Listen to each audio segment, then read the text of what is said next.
ನಿಸ್ವಾರ್ಥದ ವ್ಯಕ್ತಿ ಬೇಕು ಹೋರಾಟಕ್ಕೆ ಬಲ ತುಂಬುವ ಸ್ವಾರ್ಥಿಯಾದರೆ ಆಗದು ಎಷ್ಟಿ ಎಂದು ನಾವ ತುಂಬಬೇಕು ನಿಮ್ಮಲ್ಲಿ ಸ್ವಾಭಿಮಾನ ಸದ್ಭಾವ ಮುನ್ನುಗ್ಗಬೇಕು ಎಷ್ಟಿ ಪಟ್ಟಿಗೆ ಸೇರಲು ನೀವ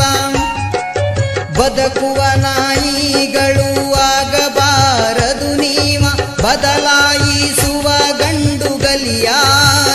ನೀವ ಸಂಘ ದ್ವೇಷ ಕಟ್ಟಬೇಡಿ ಒಂದಾಗಿರಿ ನೀವೆಲ್ಲ ಒಗ್ಗಟ್ಟಿನ ಗುಟ್ಟಿರಲಿ ಕೋಲಿ ಸಮ